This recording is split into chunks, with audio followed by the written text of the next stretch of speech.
وأصحابه وأزواجه وإخوانه من الأنبياء والمرسلين ثم إلى أرواح مشايخنا ولمن له حق علينا بأن الله يغفر لهم ويرحمهم ويعلي درجاتهم في الجنة خصوصا مؤلف هذه الكتب الإمام ابن حجر العسقلاني والإمام أبو سيد محمد العنوي المالكي بأن الله يغفر لهم ويرحمهم ويعلي درجاتهم في الجنة وينفعنا بأسرارهم وأنوارهم وعلومهم وبركاتهم في الدين والدنيا والآخرة بسر الفاتحة. أعوذ بالله من الشيطان الرجيم. بسم الله الرحمن الرحيم. الحمد لله رب العالمين الرحمن الرحيم مالك يوم الدين إياك نعبد وإياك نستعين اهدنا الصراط المستقيم صراط الذين أنعمت عليهم غير المغضوب عليهم ولا الضالين آمين. Sampai mana ini? Ustaz Haimi sampai mana? Al-ilmu an-nadhari. Qala al-muallif rahimahullahu ta'ala Al-Imam Ibn Hajar al-Asqalani fi kitabih Syarh Nukhbatil Fikr Al-ilmu an-nadhari wan-nadhariyu yufiduhu walakin ma'al istidlali 'ala al-ifadah wa anna ad-daruriyya yahsulu likulli sami'in wan nadhariyya la yahsulu illa liman fihi ahliyatun nadhar. Ilmu nadhari berbeda dengan ilmu daruri. Sudah kita ulang sedikit biar nyambung. Ilmu daruri itu mau tidak mau pasti kita rasakan atau kita lihat jadi daruri itu otomatis tanpa perlu memikir, itu ilmu daruri. Ketika kita terkena panasnya terik matahari, otomatis kita ngerasakan atau kita bisa mengambil kesimpulan matahari ini panas, cuaca lagi panas, itu ilmu daruri. Berbeda dengan ilmu an-nadhari. Ilmu nadhari itu harus pakai mikir. Nadhar itu bukan melihat. Arti nadhar adalah fikir. Di sini Ibn Hajar mengatakan wan nadhariyu yufiduhu. Ilmu nadhari yufiduhu. Ini balik ke al-ilma. Bisa. Jadi kalau ilmu daruri itu menimbulkan rasa yakin. Menimbulkan rasa yakin kita panas cuaca. Kenapa yakin? Karena kita merasakan, melihat, yakin kita ini lagi malam bukan siang. Kenapa yakin malam? Melihat. Barusan dengar suara motor, yakin kita ada motor yang lewat. Kenapa? Karena kita mendengar suara motor. Jadi ilmu daruri itu yang dihasilkan dari panca indera 5, itu ilmu daruri. Yang dihasilkan dari panca indera 5. Mencium, merasa, cicip, melihat, mendengar, itu ilmu daruri. Adapun ilmu nadhari dan ilmu daruri menimbulkan rasa yakin tadi. Ilmu nadhari tidak, harus pakai mikir dulu. Nah, ilmu nadhari ini juga menimbulkan rasa yakin. Yufiduhu ay al-yakin atau al-ilma. Ilmu nadhari juga menghasilkan rasa yakin. Walakin akan tetapi ma'al istidlal 'alal faidah. Akan tetapi timbul rasa yakin dari ilmu nadhari melalui istidlal, melalui kita ifadah dari dalil. Kita mengambil atau menggabungkan antara beberapa dalil, baru timbul rasa yakin ini begini gitu. Contoh, Al-Imam Asy-Syafi'i ketika beliau berpendapat bahwasanya bersentuhan kulit laki dan kulit perempuan itu membatalkan wudu. Dari mana? Dari firman Allah. Ini ilmu nadhar ini. Dari firman Allah yang berbunyi aula mastumun nisa. Di situ Imam Syafi'i tidak cukup dengan ayat Al-Quran, karena arti la masa itu bisa juga al-jima, berhubungan suami istri. Makanya di mazhab Abu Hanifah, sentuhan suami ke istri tidak membatalkan wudu. Tapi bukan mazhab Syafi'i itu, mazhab Abu Hanifah. Karena menurut Abu Hanifah arti la masa itu artinya berhubungan suami istri. Sedangkan menurut Imam Syafi'i, dari mana ini menggalinya? Ya dari kamus Arab, dari adat yang digunakan oleh orang Arab. Ternyata orang Arab itu menggunakan arti la masa untuk dua makna, untuk dua pengertian. Bersentuhan juga la masa, berhubungan suami istri juga la masa. Imam Syafi'i mikir la masa di sini lebih cenderung kemana maknanya? Bersentuhan atau dengan berhubungan suami istri? Dicari sama dia dalil yang lain, hadis Nabi, amal sahabat, fatwa sahabat, dikumpulkan sehingga menguatkan arti atau penggunaan kalimat la masa untuk membatalkan wudu. Maka Imam Syafi'i, ini nadhari nih, dari beliau mikir ayat, cari penerapan lafaz la masa itu untuk batal atau untuk jima, mengumpulkan dalil hadis yang lain, fatwa sahabat, itu nadhari semua. Nadhari ini bisa menimbulkan rasa yakin setelah istidlal alal ifadah, setelah kita memetik hukum dari dalil-dalil yang sudah dikumpulkan. Tapi bedanya, wa anna ad-daruriyya yahsulu likulli sami'in. Ilmu daruri itu bisa didapati untuk semua orang. Sami, semua yang mendengar. Nazir, semua yang melihat. Kita duduk di sini, suara motor lewat, itu daruri. Semua di majelis ini mengatakan ada motor yang lewat, tanpa perlu mikir lagi, tanpa perlu cari dalil. Kenapa? Karena kita sudah mendengar. Dan semua bisa mendapatkan ilmu daruri karena lewat panca indera. Selagi dia punya pendengaran, bisa. Berbeda dengan nadhari, wan nadhariyya la yahsulu illa liman fihi ahliyatun nadhar. Sedangkan ilmu nadhari tidak bisa dirasakan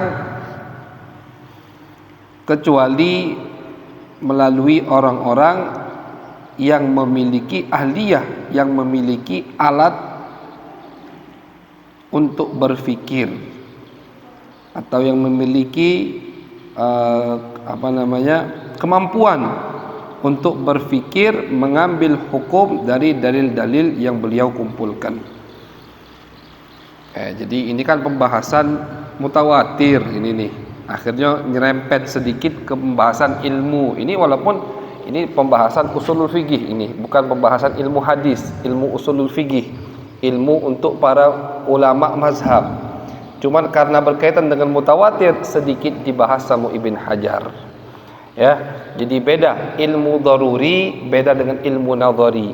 Nanti dampaknya juga beda. Orang yang mengingkari ilmu daruri itu tidak separah orang yang mengingkari ilmu nadhari. Gitu.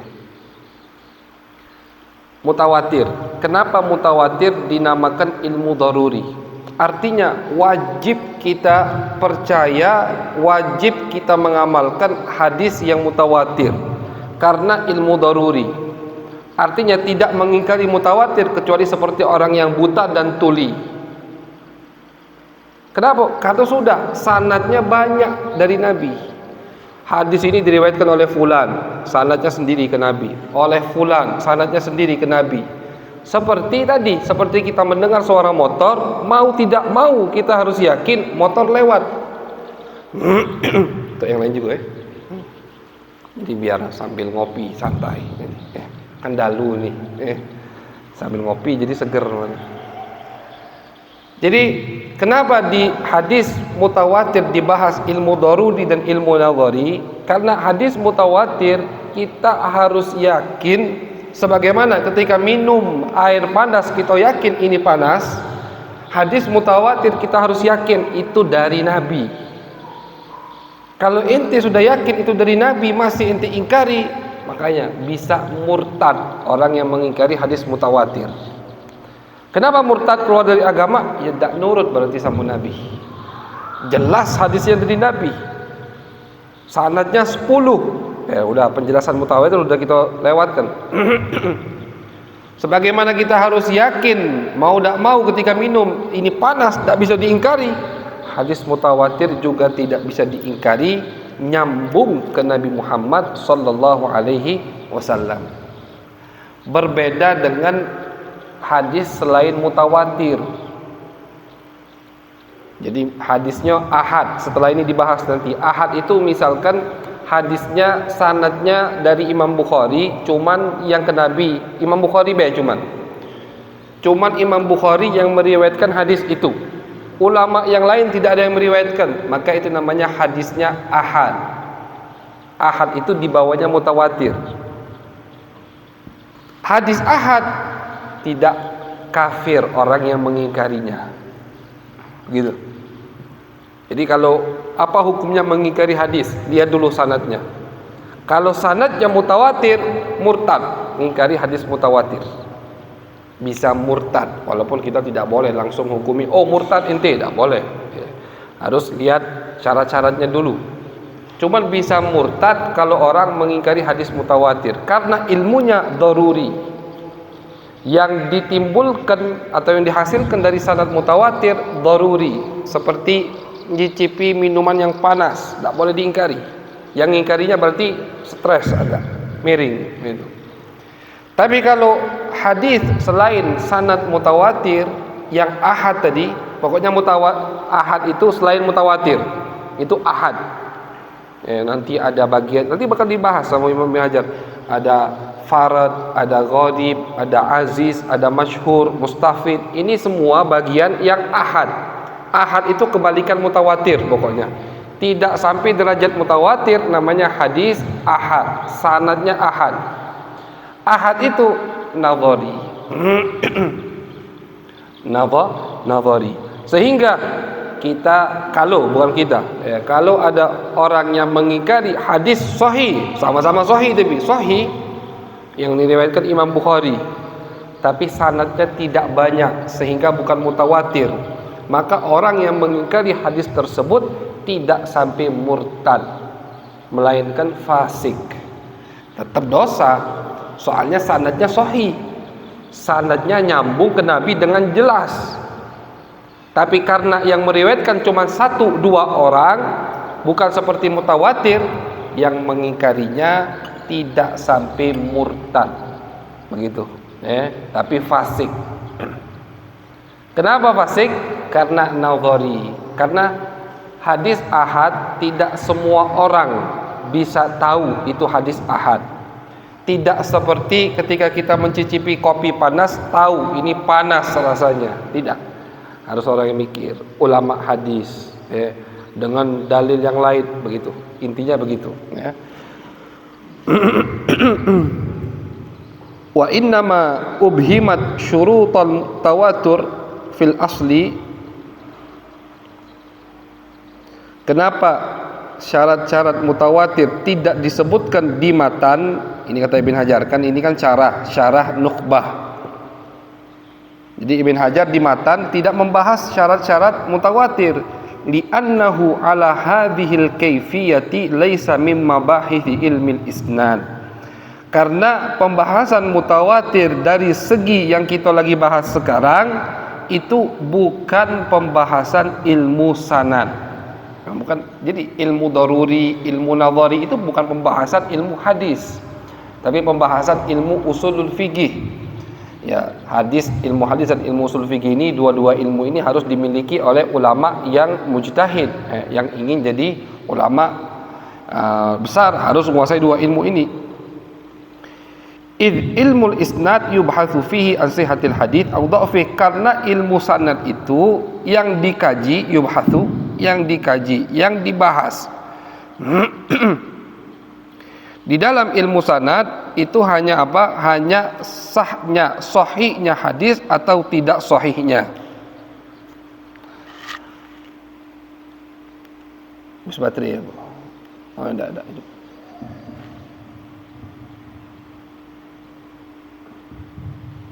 Iya, habis baterai. Udah apa kalau kata mic lain biar. Jadi yang dibahas di ilmu sanad, ilmu hadis itu apa? Hadis ini diterima atau tidak? Dhaif tidak diterima berarti, atau sahih diterima. Itu pembahasan ilmu sanad. Adapun ini hadis menimbulkan rasa yakin atau tidak menimbulkan, itu bukan pembahasan sanad, nanti pembahasan ilmu usulul fiqih. Liyu'mala bihi aw yutraka min haitsu sifatur rijali wa siyagul adai. Sehingga ketika kita mendapati sanad tadi sahih, yu'mala bihi, diamalkan. Hadis tadi diamalkan. Jadi kalau ada hadis sahih itu sifatnya wajib diamalkan. Maksud dari wajib diamalkan, apa itu maksudnya? Misalnya begini, ada hadis sahih diriwayatkan oleh Imam Bukhari, yajibu al-amalu bihi. Apa sih pengertian yajibu al-amalu bihi? Bukan artinya wajib kita amalkan, bukan. Tapi maksud pengertian hadis sahih, sehingga kalau hadis sahih yu'mala bihi, wajib diamalkan, itu ketika sedang adu argumen. Misalkan ana sama Ustaz Suhaimi berbeda pendapat. Ustaz Suhaimi mengatakan hukum, misalkan minum kopi panas haram, misalkan ini ya. Ana mengatakan tidak, hukum minum kopi panas halal. Ketika sedang adu argumen, tidak boleh debat, itu kan ada adab akhlaknya. Kalau debat sudah mulai ngatoi fisik, itu bukan debat lagi, itu tidak boleh. Jadi ketika debat, yang pertama kali didepankan argumen dulu, dalil. Apa dalil Anda, apa dalil saya?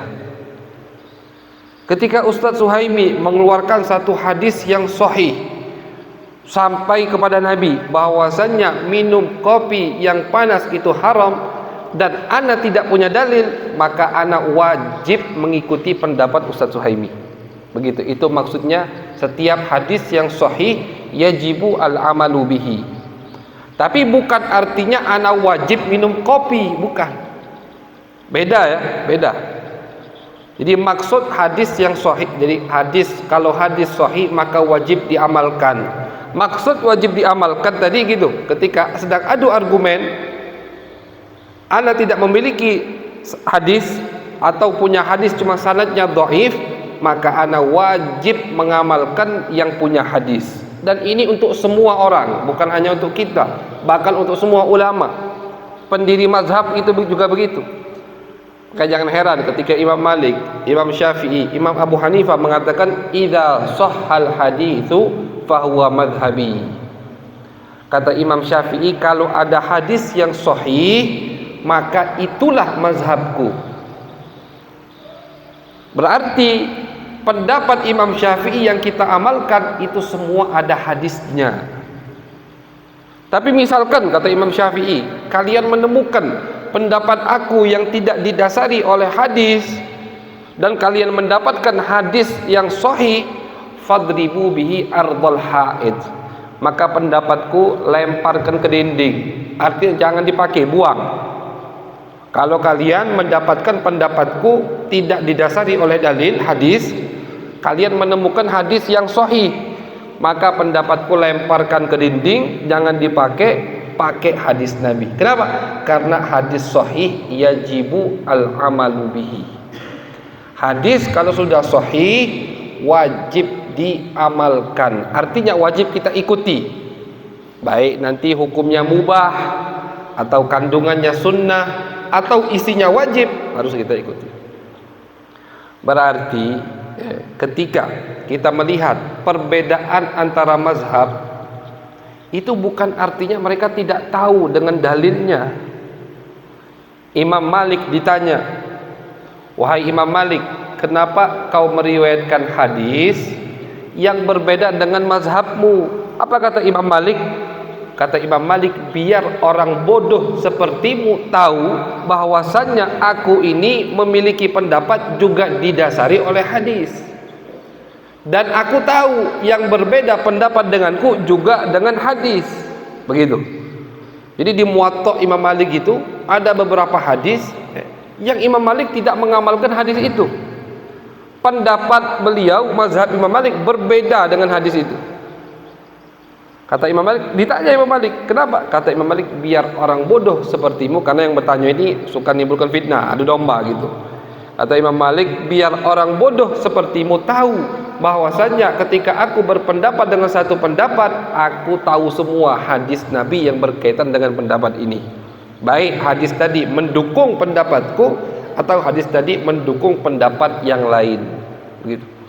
Ya, maka dari itu Imam Malik ketika ngarang kitab Muwatta itu sama Khalifah Abu Ja'far Al-Mansur, kitab Muwatta itu mau dijadikan kitab apa? Kitab induk untuk semua negara Islam. Kata Khalifah Abu Ja'far Al-Mansur, wahai Malik, sini Muwatta'mu aku cetak. Aku cetak, aku bagi ke seluruh negara Islam dan aku wajibkan setiap orang muslim mengamalkan apa yang ada di kitabmu. Karena Muwatta itu isinya bukan hanya hadis Nabi. Di dalam Muwatta juga ada pendapat Imam Malik, disebutkan sama beliau. Sama muridnya dicatat, waqala Malik, waqala Malik, waqala Malik, waqala Malik. Sama khalifah mau disebarkan, kata Imam Malik, jangan wahai khalifah. Lihat orang alim. Kalau bukan orang alim atau ngikut hawa nafsu, senang, oh iya lajulah. Biar tambah viral, jadi tambah terkenal aku. Kitabnya kemana-mana. Tidak. Apa kata? Jangan wahai khalifah.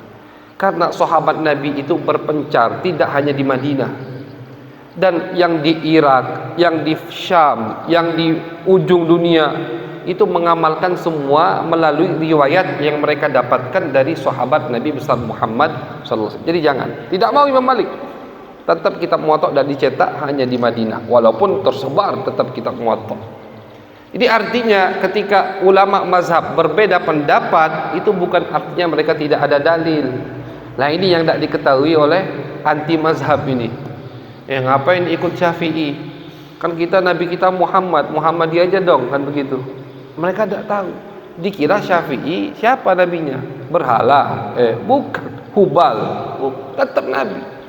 Dan beliau sendiri yang mengatakan, kalau kalian mendapati pendapatku, misalkan kata Syafi'i, kalian menemukan pendapatku yang bertentangan dengan hadis sahih, tapi kalian tahu dulu aku ini ikuti hadis atau tidak.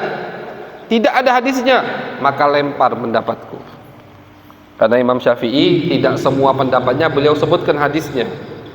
Kalau mau setiap pendapat beliau tulis, beliau sebutkan dalilnya, panjang kitab itu. Kitab Al-Um itu berapa jilid? Al-Um kurang lebih 15 jilid mungkin, atau 10 jilid tergantung cetakan, tebal. Itu beliau menulis atau membukukan pemikiran beliau. Yang bisa beliau sebutkan dalilnya sebutkan, yang tidak bisa ya kan al-muqallid la yajtahid, al-muqallid la ya'rif dalil. Orang yang taklid tidak punya kewajiban untuk tahu dalil. Selagi kita muqallid Imam Syafi'i, ya sudah, tidak tahu dalil, tidak apa-apa. Semua Imam Syafi'i yang nanggung, begitu.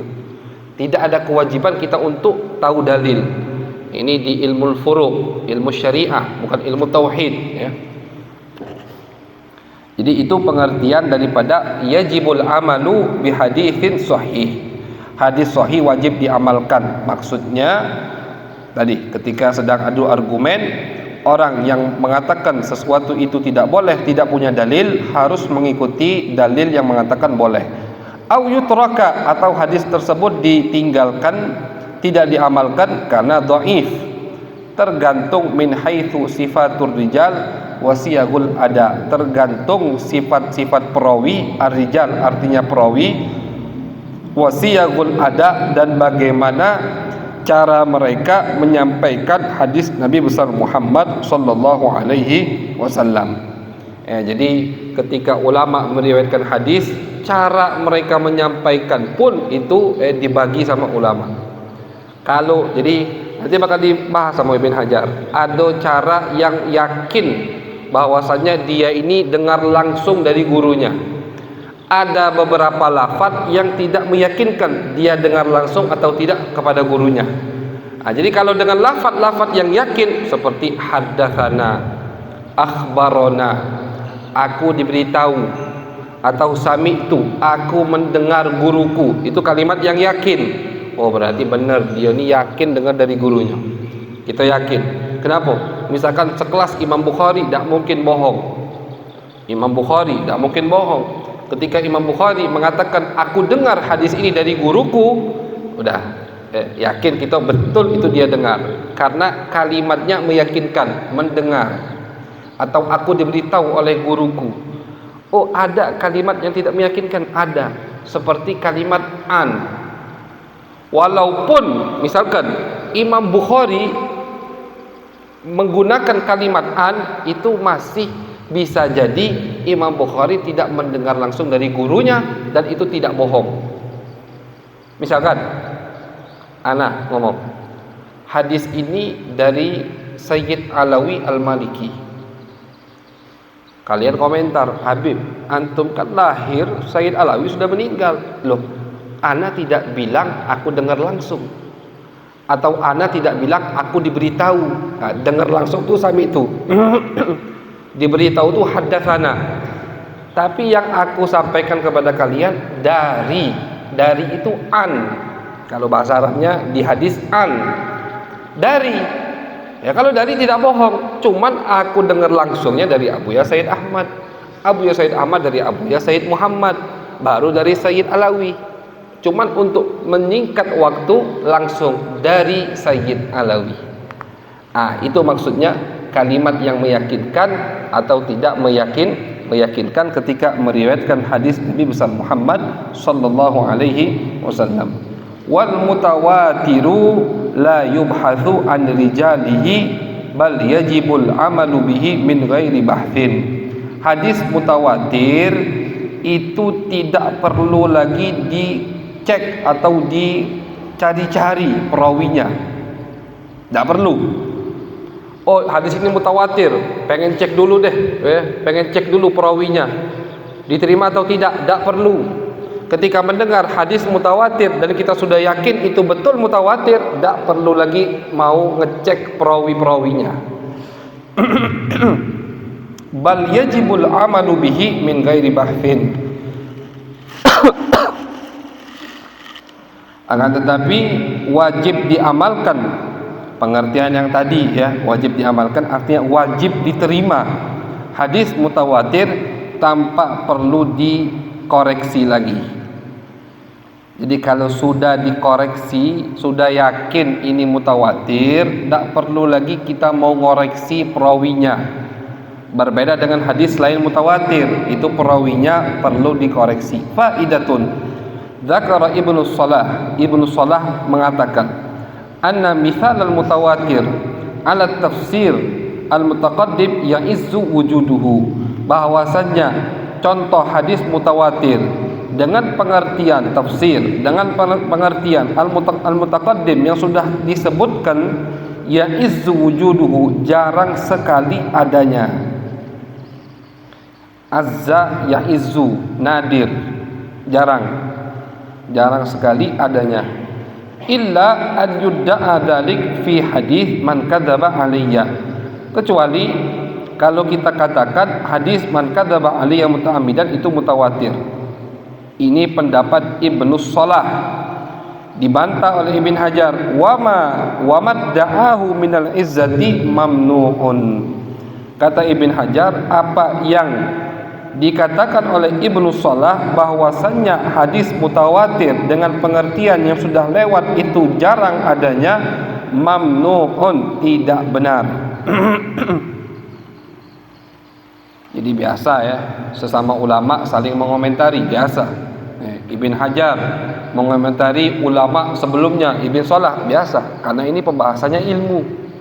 Ilmu itu maksudnya bukan, jadi ketika Ibn Hajar mengkritiki atau mengomentari Ibn Shalah, apakah kurang ajar? Tidak, bukan kurang ajar itu, bukan qalil adab, bukan. Karena Ibn Hajar merasa ini adalah amanah. beban dari Allah menjaga hadis Nabi besar Muhammad. Jadi siapapun yang salah, salah gitu. Jadi ketika kita lihat ada ulama mengomentari ulama sebelumnya, itu bukan kurang ajar, tapi itu termasuk amanah yang dibebani oleh Allah kepada mereka. Biasa. Jadi kata Ibn Hajar, apa yang dikatakan oleh Ibn Salah bahwasanya hadis mutawatir itu jarang adanya, salah, mamnu. Wa kadza madda'ahu ghairuhu minal adam. Begitu juga pendapat yang mengatakan hadis mutawatir itu tidak ada, hanya qaidah tapi hadisnya tidak ada, juga mamnu, tidak benar.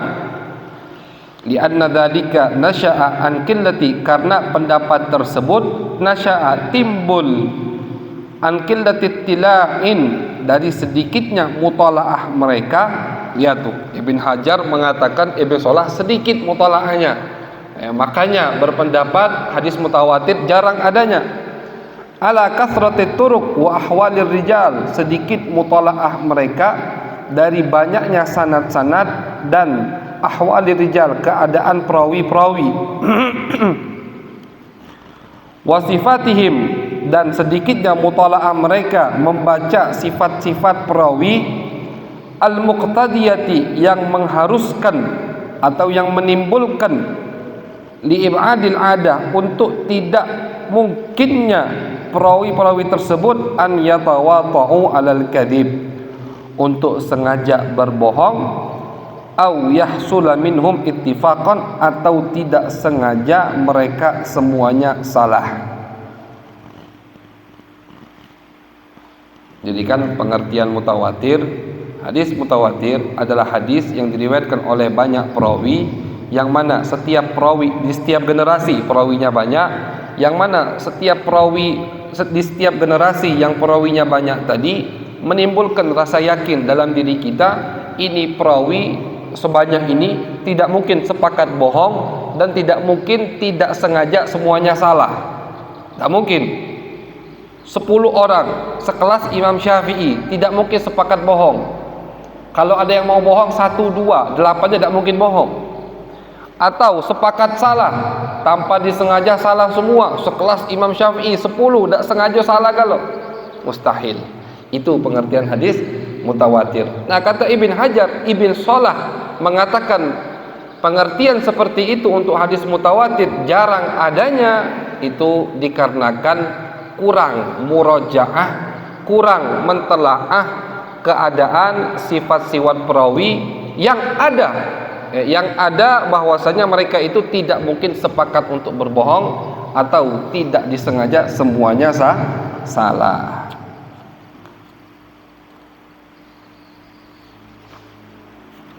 Wa min ahsani ma yuqarraru bihi kaunul mutawatir mawjudan wujuda kathratin fil ahadith annal kutub al masyhurah al mutadawalah bi aidi ahli ilmi syarqan wa gharba.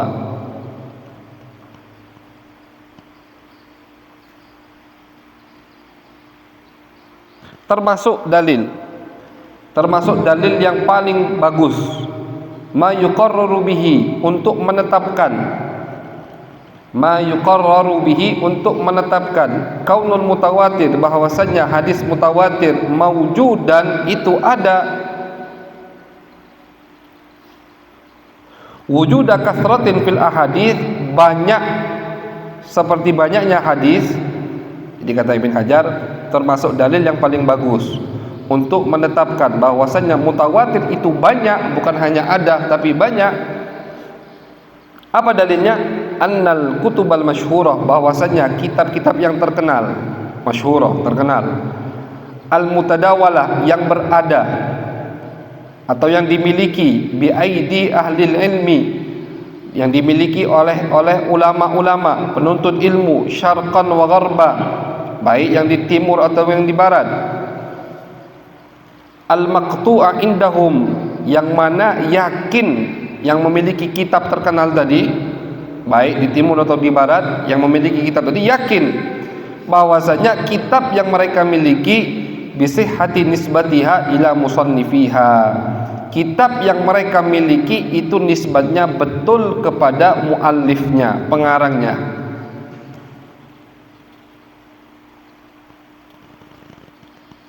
idza jitama'at ala ikhraji hadis, kalau mereka sepakat kitab-kitab yang banyak tadi untuk mengeluarkan satu hadis,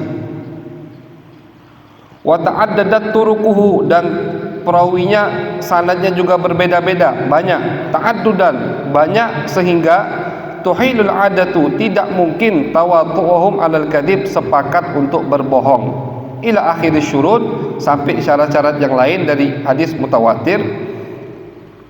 Afadan ilmal yaqiniyah bisihatihi ila qailihi, ini menimbulkan rasa yakin betul nisbat kitab tersebut kepada yang mengarangnya. Jadi begini maksudnya, ini dalil secara akli. Kata Ibn Hajar, kita ajalah, kata Ibn Hajar, misalkan yang memiliki kitab Bukhari Muslim. Kitab Bukhari Muslim ini kan kitab yang tersebar ke seluruh dunia. Itu kata Ibn Hajar, kita tidak ragu lagi bahwasannya Bukhari Muslim yang kita pegang itu betul dikumpulkan oleh Imam Bukhari dan Imam Muslim. Kenapa tidak ragu lagi? Ya, karena semua sama. Kitab cetakan Darul Kutub, baik Darul Fikr atau dar yang lain, kitabnya di Indonesia atau di Saudi Arabia atau di Yaman, semua sama. Berarti kan menimbulkan rasa yakin bahwasanya kitab ini betul penulisnya adalah Al-Imam Al-Bukhari, pengumpulnya yang mengumpulkan hadis. Kata Ibn Hajar, begitulah hadis yang mutawatir. Ketika banyak yang meriwayatkan dari beberapa ulama di setiap generasinya, dan kita yakin ulama itu tidak mungkin bohong, dan tidak mungkin sepakat, tidak disengaja mereka salah, maka sanad tersebut jelas sanad mutawatir dan tidak boleh diingkari. Selesai sudah pembahasan mutawatir. Insyaallah di pertemuan yang akan datang kita akan bahas pembahasan tentang ahad. Jadi selesai mutawatir. Jadi ma'asyal hadirin, kita ringkas, mutawatir itu di setiap generasinya banyak yang meriwayatkan, dan banyak tadi harus menimbulkan rasa yakin pada diri kita bahwasanya tidak mungkin sebanyak itu perawinya sepakat bohong atau tidak disengaja mereka semua salah. Tidak mungkin. Di setiap generasi sahabat, generasi tabi'in, generasi tabi'in sampai ke generasi penulis hadis Bukhari misalkan, sampai ke Imam Bukhari harus mutawatir. Ke kita mutawatirnya bukan dari sanad lagi. Kalau mutawatir ke kita itu mutawatir kitab, kayak tadi yang dibuat dalil oleh Imam Ibn Hajar. Mutawatir sudah, Bukhari yang ada di dunia ini betul yang mengumpulkannya Imam Bukhari. Kenapa mutawatir? Karena setiap generasi meyakini itu kitab Imam Bukhari. Jadi kalau ke kita itu mutawatirnya bukan dari sanad tapi dari kitab. Tapi kalau dari sahabat sampai ke Imam Bukhari itu mutawatirnya melalui sanad, perawi. Di setiap generasi perawinya banyak. Yang banyak tadi menimbulkan rasa yakin tidak mungkin bohong atau tidak mungkin tidak disengaja semuanya salah gitu. Itu hadis mutawatir dan tidak boleh diingkari. Yang mengingkari hadis mutawatir bisa jadi murtad. Karena apa? Karena tadi yang mutawatir itu ilmunya ilmu daruri itu tidak boleh diingkari. Yang mengingkarinya berarti ahmak atau mutakabbir, sombong. Sombong terhadap hadis Nabi, tahu sudah ini panas, tidak ngomong panas, berarti kan apa? Kalau tidak mati rasa lidahnya itu, atau sombong, tidak mau mengakui kalau ini panas, begitu. Makanya yang mengingkari hadis mutawatir bisa murtad, bisa keluar dari agama Islam. Wallahu a'lam bissawab. Kalau ada yang nak bertanya masalah hadis mutawatir silakan. Kita buka sesi soal jawab dulu sebentar. Fadhal ngopi sambil ngopi.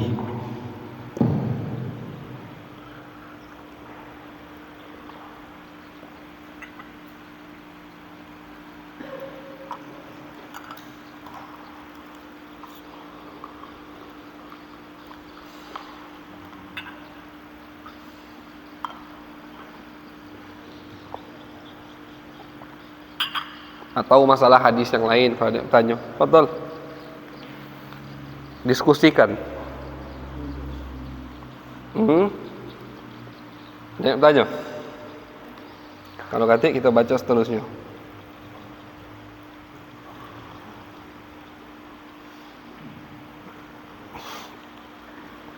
Nah, kita lanjut ke kitab Abuya Syariatullah Khalidah. Qala Abuya Sayyid Muhammad Alawi Al-Maliki Al-Hasani rahimahullah ta'ala fi kitabih Syariatillah Al-Khalidah ila an qal masadirut tasyri'il islami, masdar atau rujukan. Masadir itu artinya rujukan dalam syariat Islam. Masadirut tasyri'il islami arba'ah, rujukan dari untuk syariat Islam ada 4. Yang pertama al-awwalu al-kitab, kitab itu artinya Al-Quran. Wathani as-sunnah, sunnah hadis Nabi Muhammad sallallahu alaihi wasallam. Wathalith al-ijma', yang ketiga ijma'. Ijma' itu sepakatnya ulama, sepakat ulama di zaman tertentu, dan harus semua ulama sepakat sedunia, tidak boleh satu pun yang mengingkarinya. Ar-rabi' al-qiyas, qiyas itu menyamakan kejadian dengan yang kejadian tersebut tidak ada hukumnya dengan kejadian yang ada hukumnya. Itu qiyas. Jadi menyamakan satu kejadian dengan kejadian yang agak mirip dan ada hukumnya. Kejadian yang baru ini tidak ada hukumnya, tidak ada dalil dari Al-Quran, tidak ada dalil dari hadis, tidak ada dalil dari ijma' sepakat ulama. Terus bagaimana? Apa misalkan? Apa Ustaz Saimi? Kejadian yang baru tidak ada dalilnya ini.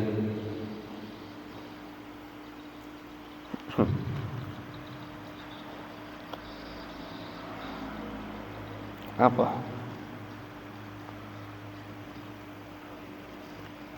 Yang tidak ada dalilnya dari Al-Quran misalkan. Apa belah pokoknya. Sekarang ini kan semuanya banyak yang kita lakukan tidak ada di dalil di Al-Quran. Jelas dalilnya gitu. Tidak ada dalilnya jelas dari Nabi. Mengatakan misalkan HP tidak boleh. Ketik dari Nabi, ketik dari Al-Quran, ketik dari ijma', tidak ada. Terus bagaimana dong? Mau menghukumi misalkan HP, mau menghukumi HP boleh atau tidak? Qiyas. Cari dalilnya, atau cari kejadian yang sama, yang mana kejadian yang sama itu ada dalilnya, baru disamakan. Ini tugas ulama, dan yang paling susah itu qiyas. Untuk mujtahid, untuk ulama mazhab, itu yang paling susah. Dan di bab usulul fiqih itu yang paling susah pembahasan qiyas, karena harus detail qiyas itu, tidak boleh beda, baru bisa disamakan hukumnya, karena bisa jadi dalil gitu. Dan itu akan dibahas semua oleh Abuya Sayyid Muhammad Alawi Al-Maliki. Awalan Al-Quranul Karim, yang pertama adalah Al-Quranul Karim. Ta'rifuhu, definisi Al-Quran, huwal lafzu, lafad. Jadi Al-Quran itu lafad. Kalau pengertian dari lafad, berarti Al-Quran itu makhluk. Tapi maksud lafad di sini, Al-Quran lafad. Lafad yang ada, lafad itu huruf kan, diucapkan. Yang kita ucapkan apa? Huruf. Huruf itu baru adanya. Bahkan titik dan harokatnya pun baru setelah zaman Nabi. Ini pembahasan ilmu tauhid. Makhluk baru, hadis baru adanya, tapi lafaz ini menunjukkan kalam qadim. Dan tidak boleh pembahasan ini tidak boleh disebutkan atau diuraikan kecuali di majlis ilmu. Kalau ada yang nanya sama kita, Quran itu makhluk atau bukan? Laisa bi makhluk. Quran bukan makhluk. Makhluk itu ciptaan. Kenapa Quran bukan makhluk? Karena Quran itu kan kalamullah. Allah makhluk atau khalik? Khalik. Yang berkaitan dengan khalik berarti bukan makhluk, qadim semuanya. Allah qadim. Qadim itu tidak ada awalnya. Baqa, tidak ada akhirnya. Qadim. Zatnya dan semua sifatnya qadim, baqa. Semua sifatnya Allah. 20 sifat Allah itu semuanya tidak ada awalnya dan tidak ada akhirnya. Kenapa? Karena sesuatu yang ada awal itu berarti makhluk. Ada sesuatu yang ada awalnya tapi tidak ada akhirnya, seperti surga. Surga neraka itu ada awalnya tapi tidak ada akhirnya. Makhluk tetap. Jadi zat Allah tidak ada awal dan tidak ada akhir. Begitu juga sifat Allah 20, semua itu tidak ada awalnya dan tidak ada akhirnya. Al-Quran kalamullah, ucapan Allah, berarti sifat Allah. Allah mutakallim bikalam, tapi kalamnya Allah juga qadim, bukan makhluk, tidak ada awal dan tidak ada akhirnya. Terus Ustaz, yang kita baca ini apa dia? Al-Quran. Ini lafaz, lafaz ini makhluk. Lafaz ini baru adanya, baru. Cuman menunjukkan ke kalam qadim. Dan pengertian seperti ini tidak boleh disebarluaskan di depan orang awam, tidak boleh, kecuali di majlis ilmu. Maka dari itu Al-Imam Ahmad bin Hanbal ketika ditanya Quran hadis atau qadim, makhluk atau bukan, Quran qadim, kata beliau. Karena Mu'tazilah punya keyakinan Quran itu makhluk. Paham? Karena Mu'tazilah melihat lafadznya, Imam Ahmad tidak melihat yang dituju oleh lafadz. Jadi ada kalamun nafsi, ada kalam lafzi. Begitu. Di azab tuh Imam Ahmad bin Hanbal karena mengatakan Quran bukan makhluk, Quran qadim, di azab sampai belasan tahun. Karena waktu itu khalifahnya Ma'mun ini terpengaruh dengan pemikiran Mu'tazilah sehingga mewajibkan semua orang untuk berkeyakinan Quran itu makhluk. Kalau kita katakan Quran makhluk tanpa kita preteli, salah kita. Berarti kita berkeyakinan termasuk salah satu sifat Allah itu makhluk. Tak boleh. Bahaya itu. Jadi Al-Quran lafaz Al-Munazzal yang diturunkan, lafaz yang diturunkan ini sifat makhluk semua.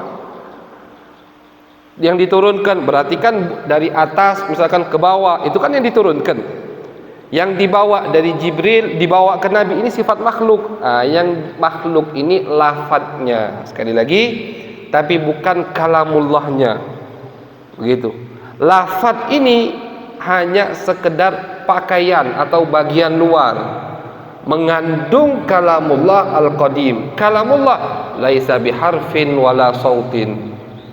Ucapan Allah itu tidak ada lafadznya dan tidak ada suaranya, dan tidak ada awal akhirnya. Itu ucapan Allah.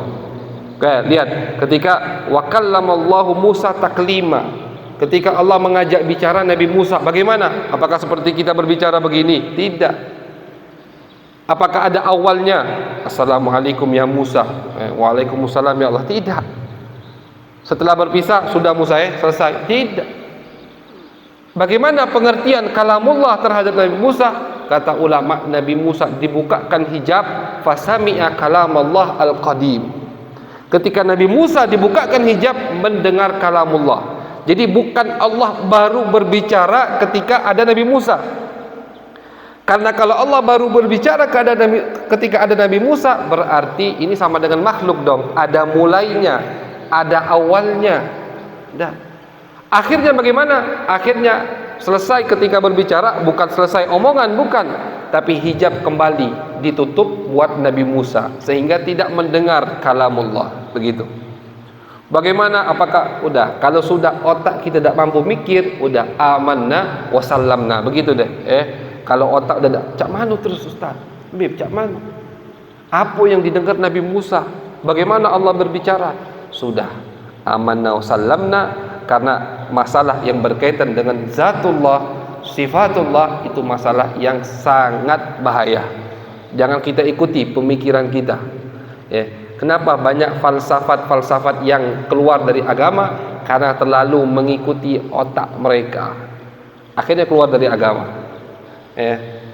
Tak boleh belajar ilmu falsafat menurut sebagian ulama. Kenapa? Kan tadi terlalu mendepankan akal, logika, akhirnya keluar dari agama. Masalah agama tauhid, akal di bawah, yang di atas tetap keyakinan kita kepada Allah, apa yang disampaikan oleh Nabi besar Muhammad sallallahu alaihi wasallam. Jadi kalau ditanya Quran makhluk atau bukan? Bukan makhluk. Quran hadis atau qadim, ada awalnya atau tidak ada awalnya? Tidak ada awalnya. Itu yang harus kita yakini dan harus kita ajari ke orang lain gitu. Tapi kalau dipredeli baru boleh. Predeli Quran kalau lafadznya, harakatnya, titiknya, lembarannya, suara yang kita ucapkan ketika mengatakan wa'tasimu bihablillah, ini semua makhluk. Tapi kandungannya kalamun qadimun gitu ya. Jadi huwa Al-Quran adalah al-lafzu, lafaz al-munazzal yang diturunkan ala Nabi sallallahu alaihi wasallam, yang diturunkan kepada Nabi, baik melalui Nabi malaikat Jibril atau tidak langsung dari Allah kepada Nabi Muhammad sallallahu alaihi wasallam. Jadi Nabi itu menerima wahyu kadang melalui malaikat Jibril, kadang tidak melalui malaikat Jibril. Al-manqulu ilaina baina daffatayil mushafi tawaturan. Al-manqul yang disampaikan kepada kita antara dua jilid, daffah itu dua jilid, kitab, bentuk kitab. Antara dua jilid itu mushaf tawaturan, ini tawatur juga nih, secara mutawatir. Dan mutawatirnya Al-Quran itu lebih daripada mutawatirnya hadis. Kalau hadis tadi mutawatirnya itu ada perawinya, ya kan? Artinya terhitung. Kalau Al-Quran tidak ada batasnya. Dari setiap generasi ke bawahnya, dari generasi ini ke bawahnya lagi, semuanya membaca Al-Quran. Kita nih, generasi kita menerima Al-Quran dari mana? Dari generasi di atas kita, orang tua kita, guru kita. Mereka dapat Al-Quran dari mana? Dari gurunya lagi, dari orang tuanya lagi. Terus tuh sampai ke sahabat, sampai kepada Nabi Muhammad SAW. Jadi orang bodoh yang mengatakan mana sanad Al-Quran itu orang bodoh. Ini sanad untuk mempercayai itu betul tidak Al-Quran, itu orang bodoh. Berarti baru sok-sok belajar ilmu hadis langsung ingin mengkritiki sanad Al-Quran. Karena Al-Quran mushaf tidak butuh sanad. Sudah sanad itu kebanyakan, tidak butuh lagi. Setiap generasi menerima Al-Quran langsung dan itu nyambung kepada Nabi besar Muhammad sallallahu alaihi wasallam. Wa'lam, ketahuilah bahwasanya Al-Quran, bahwasanya Al-Quran azim huwal madatul ula, ya, adalah bahan pertama, madah bahan, ya, atau pondasi bisa kita katakan. Pertama lil fikhi, untuk ilmu syariat. Fikih di sini bukan hanya fikih yang kita ketahui, tapi untuk semua syariat Islam itu pondasi atau bahan pertamanya adalah Al-Quran. Wadzalika annahul hujjatul uzma, hujjah yang sangat besar, bainana wa baina rabbina, antara kita dan Allah Subhanahu wa taala. Hujjah itu bisa jadi lak au alik, gitu kan? Hujjah itu senjata, bisa membela kita, bisa menikam kita. Itu Quran. Kata Nabi, Al-Quran alik aulak. Ketika kita tidak iman kepada Nabi, kita tidak percaya kepada Nabi, Al-Quran senjata yang menikam kita nanti di akhirat. Artinya sudah ada kitab Al-Quran, masih tidak mau iman, kurang apa? Itu. Tidak tahu, ya Allah, salah. Kenapa tidak mau membaca? Kenapa tidak mau mendengarkan tafsirnya? Al-Qurannya ada sudah. Jadi itu menikam kita, berarti senjata tadi Al-Quran. Bisa lak, bisa untuk jadi senjata kita dari api neraka. Al-Quran. Ketika kita membaca Al-Quran, mengamalkan apa yang diisi Al-Quran, maka kata Abu Ya, Al-Quran hujjatul uzma bainana wa baina rabbina wa wal hablul matin, tali yang kuat. Habal itu tali. Al-matin, yang kuat. Hablul matin, tali yang kuat. Alladzi la najata lana illa ma dumna mutamassikina bih, yang mana tidak ada keselamatan bagi kita, la najata lana, tidak ada keselamatan bagi kita kecuali illa ma dumna mutamassikina bih, kecuali kita selalu berpegang teguh kepada Al-Qur'an tersebut. Ingin selamat, maka pegang teguhlah dengan Al-Qur'an. Wa huwa al-urwatul wuthqa, urwah, ikatan, al-wuthqa, yang kuat. Jadi urwah itu kepangan. Bahasa asli urwah itu rambut atau tali yang dikepang, itu urwah. Rambut dikepang tuh kan, biasanya perempuan tuh galak ngepang rambut kan, itu namanya urwah. Tali dikepang itu urwah. Al-wuthqa, yang kuat, kepangan yang kuat, ya, artinya sama, yang bisa menyelamatkan kita. Ini majaz, majaz. Tapi arti asli dari urwah adalah kepangan. Al-wuthqa, yang tidak bisa terputus. Allati lam fisama laha, yang tidak ada habisnya atau tidak ada habis masanya. Itu Al-Qur'an. Al-Qur'an adalah mukjizat Nabi sampai akhir zaman.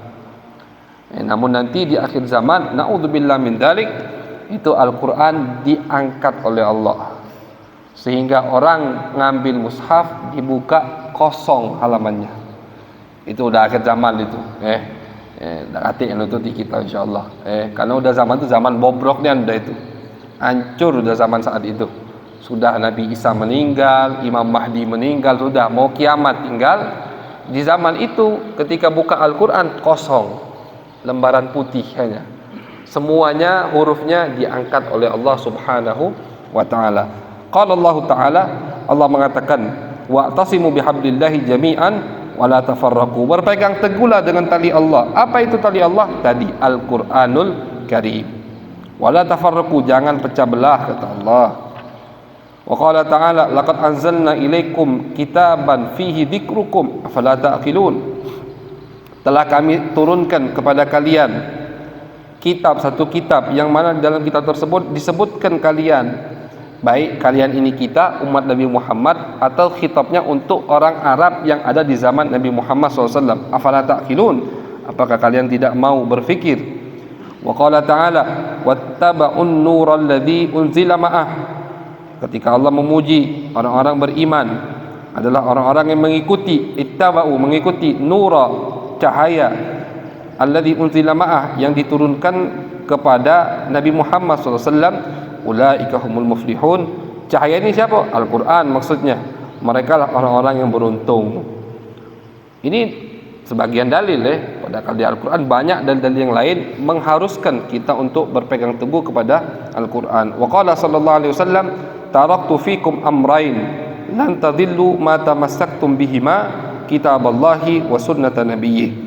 Aku tinggalkan kepada kalian, kata Nabi Muhammad SAW, dua perkara yang kalau kalian berpegang teguh kepada dua perkara tersebut, kalian lan tadillu, tidak akan sesat, kata Nabi. Yang pertama kitaballah, Al-Quran. Yang kedua sunnata nabiyyi, sunnah atau hadis Nabi besar Muhammad sallallahu alaihi wasallam. Begitu. Ini janji dari Nabi. Kalau kita pegang teguh dengan dua ini, tidak akan sesat. Maka dari itu sahabat, dari zaman sahabat, ketika mereka mendapati satu kejadian, satu perkara, tidak tahu hukumnya, yang pertama kali mereka tanyakan apa dalilnya dari Al-Quran. Jadi masdar syariat ini sudah dari zaman sahabat. Oh, kata sahabat, tidak ada di Al-Quran. Kalau begitu apa dalilnya dari hadis Nabi? Yang kedua, cari hadis Nabi. Ada satu yang, aku pernah dengar Nabi begini, langsung mereka mengamalkannya. Begitu. Walaupun cuma satu yang mendengar. Karena tadi yajibu al-amalu bihi. Sayyidina Umar bin Khattab ketika beliau ingin memasuki negara Syam, Damaskus, pada saat zaman beliau jadi khalifah, di tengah jalan atau di depan gerbang kota, beliau berkemah dulu. Tidak jadi masuk. Kenapa? Karena di sana ada wabah, ada penyakit wabah, taun, yang penyakit menyebar. yang mati dalam sehari itu ribuan. Sayyidina Umar bingung, masuk atau tidak ini. Ada dalil, lihat khalifah. Jadi jangankan masalah rakyat, masalah dirinya saja dia cari dalil dulu. Di Al-Quran ada dalilnya tidak? Masuk atau jangan ini? Tidak ada. Di hadis akhirnya ada. Abdurrahman bin Auf bersaksi, wahai khalifah, aku pernah dengar Nabi. Kata Nabi begini, jadi itu khalifah. Kata Nabi, kalau kalian mendengar di satu kota ada wabak, penyakit yang menyebar banyak dan banyak mematikan orang, kalian belum masuk ke kota tersebut, fala tadkhulu, jangan masuk. Tapi kalau kalian sudah di dalam kota itu, fala takhruju, jangan keluar, karena menunjukkan takut lari dari takdir Allah. Itu hadisnya. Oh, alhamdulillah, kata Sayyidina Umar. Ada hadisnya, akhirnya beliau tidak jadi masuk, meninggalkan kota Syam karena wabah penyakit yang berbahaya. Begitu. Jadi khalifah pun ketika mau mengambil keputusan, pasti yang pertama kali dicari Al-Quran. Tidak ada hadis Nabi Muhammad, tidak ada hadis, baru mereka ijtihad. Dan itu sudah diokekan, di ACC oleh Nabi Muhammad. Nabi Muhammad ketika mengirim Mu'adz bin Jabal, Mu'adz ini sahabat Nabi di zaman Nabi, dikirim dakwah ke Yaman. Kata Nabi, wahai Mu'adz, nanti kalau di Yaman ada masalah, dari mana kau cari solusinya? Min kitabillah ya Rasulullah, dari kitab Allah Al-Quran. Fa in lam tajid, kalau tidak ada wahai Mu'adz, fa min sunnati Rasulillah, aku cari dari hadis-hadismu ya Rasulullah, dari perilakumu, dari apa yang kau lakukan.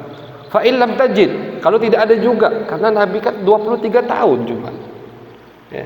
Jadi kalau kehidupan kita ini mau dalilnya yang dilakukan Nabi, ya berarti seakan-akan tidak menerima Nabi itu Nabi akhir zaman. Namanya Nabi akhir zaman, itu cuma 23 tahun umur Nabi jadi Rasul, cuma 23 tahun. Tak mungkin Nabi itu menyebutkan semua dalil untuk sampai hari akhir. Ini makanya Abu Said Muhammad punya kitab namanya Mafhumut Tatawwur wa Tajaddud fid Dinil Islami. Butuh kita ini tatawur. Apa tatawur itu? Ngikuti zaman. Butuh. Jangan jumud, jangan vakum. Pokoknya kalau ada hadisnya boleh, tidak ada hadisnya tidak boleh. Tidak ada hadisnya tidak boleh, bid'ah. Harus mengikuti zaman. Tetap di bawah naungan Al-Quran dan Sunnah Nabi besar Muhammad SAW. Jadi Mu'adz tadi begitu.